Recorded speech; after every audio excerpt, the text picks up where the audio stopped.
अभी तक टैली के अंदर हमने सेल्स एग्जेम्प्ट, सेल्स जीएसटी और सेल्स आईजीएसटी की एंट्री करना अच्छे से सीख लिया है। आज के वीडियो में हम सेल्स इंटर स्टेट एग्जेम्प्ट की एंट्री करने वाले हैं। अब सबसे पहले तो क्या समझना है कि सेल्स इंटर स्टेट एग्जेम्प्ट होता क्या है। अब ऐसा माल जिसके ऊपर टैक्स नहीं लग रहा है और वो हमने हमारे राज्य को छोड़ के किसी दूसरे राज्य में सेल किया है, तो वो माल कौन सा होगा?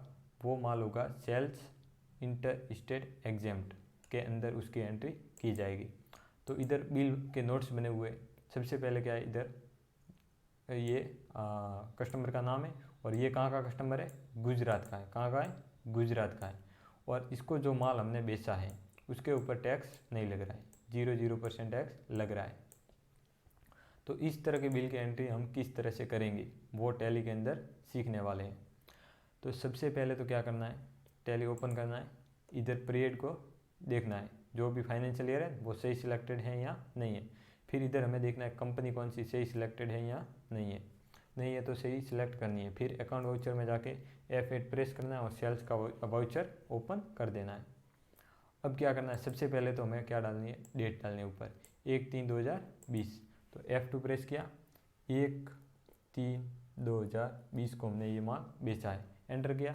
अब इसका बिल नंबर क्या है, तो इसका बिल है 034, मतलब ये 34 नंबर का बिल है। तो इधर क्या लिया, 034 और एंटर कर दिया। अब पार्टी नेम, अब इसमें क्या आएगा, पार्टी नेम में जो भी कस्टमर लेके गया है, लेकिन ये कैसे लेके गया, कैश लेके गया है, तो इसका लेजर बनाने की ज़रूरत हमें नहीं है। क्या? क्योंकि इधर हमें कैश का जो लेजर बना हुआ है इसको सिलेक्ट करना है सिर्फ। तो कैश लिखा तो ये देखिए ऑटोमेटिक इधर कैश का लेजर आ गया। अब एंटर करके किधर आना है, इधर बायर्स डिटेल में आना है। अब इधर हम उस कस्टमर का नाम डालेंगे। क्या इसका नाम है? नाम शेना। तो इधर उसका नाम, इधर हम उसका डाल देंगे। फिर एंटर। अब एड्रेस में उस कस्टमर का एड्रेस आएगा। तो ये क्या, नई सड़क, नियर नई सड़क गुजरात। तो ये हमने इसका एड्रेस इधर टैली के अंदर डाल दिया। फिर एंटर, और बड़ा एड्रेस इधर नीचे डालना है, नहीं तो एंटर। कंट्री कौन सी है? इंडिया है। स्टेट कौन सा है? राजस्थान है। ये स्टेट कौन सा है? हमारा है। और हमने प्लेस ऑफ सप्लाई, मतलब किस राज्य में इसकी सप्लाई की है, तो इसकी किस में की है? गुजरात में की है। तो गुजरात लेके एंटर करना है। अब जीएसटी टाइप, इस बिल के ऊपर क्या देखना है, जीएसटी नंबर दिया हुआ है, इसके ऊपर नहीं दिया है। तो ये किस टाइप का है? ये कंज्यूमर है, मतलब कस्टमर है, कोई छोटा मोटा कस्टमर है। तो इधर से हमें क्या सिलेक्ट करना है, कंज्यूमर सिलेक्ट करना है। अब इधर देखिए 3 लेजर वापस आ रहे हैं, सेल्स एग्जेम्प्ट, सेल्स जीएसटी और सेल्स आईजीएसटी। अब हमें आज एक चौथा लेजर इधर बनाना है और वो है सेल्स इंटर स्टेट एग्जेम्प्ट। अब ये लेजर कैसे बनाते हैं हम सीखे हुए हैं। अल्ट सी दबाना है और इधर क्या लिखना है, sales inter state exam. Sales inter state exam हमने लिख लिया है। अब एंटर किया, एंटर किया। अब इसका अंडर ग्रुप क्या आएगा, इसका अंडर ग्रुप सेल्स अकाउंट ही आएगा।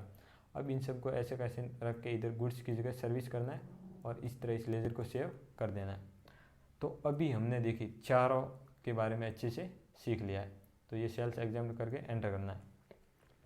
अब इधर देखिए साइड में लिस्ट आ रही है, जो भी आइटम स्टॉक हमारे पास पड़ा है उसकी इधर लिस्ट आ रही है। आपके अलग आ सकती होगी, और जो भी नाम है उसके आगे लिखा हुआ है, देखिए ये 1 पीस बचा है, ये 15 किलो बचा है, ये 14 kg, ये 9 kg।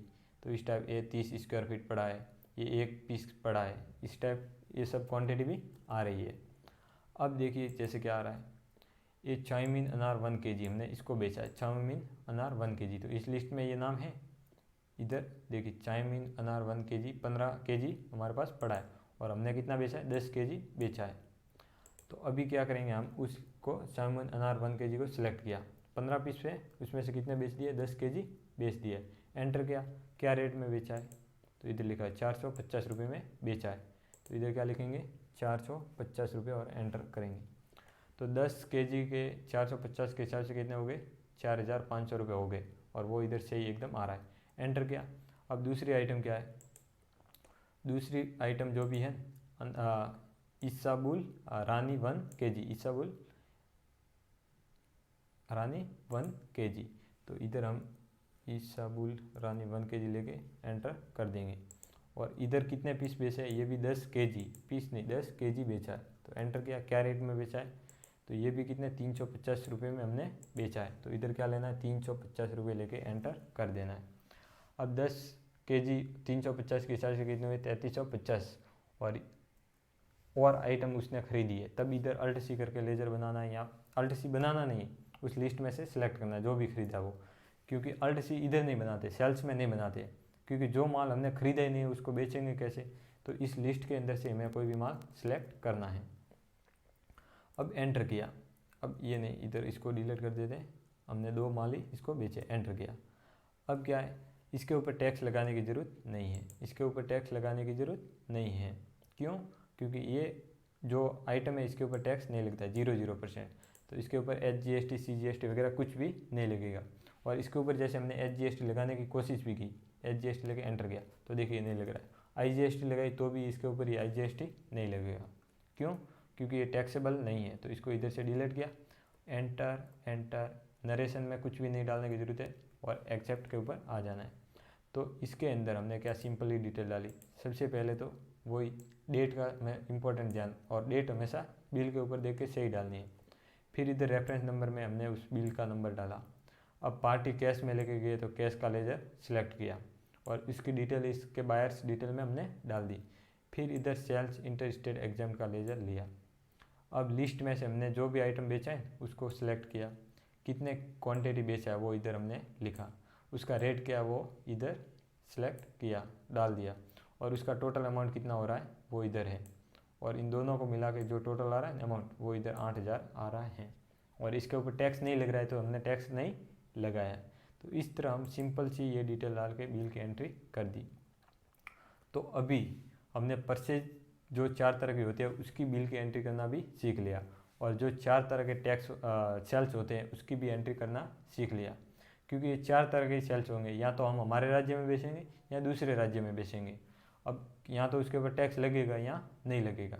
तो ये 4 तरह की एंट्री होती है और हर दुकान में इसी तरह एंट्री की जाती है। कहीं पे थोड़े तरीके अलग होते हैं, लेकिन कोई भी बिल अगर आप इस तरह से एंटर करोगे तो वो गलत बिल्कुल भी नहीं माना जाएगा। ये एकदम सही तरीका, प्रॉपर तरीका यही है। और ये किस तरह का है, इन्वेंट्री के साथ, मतलब इसके अंदर हम स्टॉक का भी हिसाब रख रहे हैं।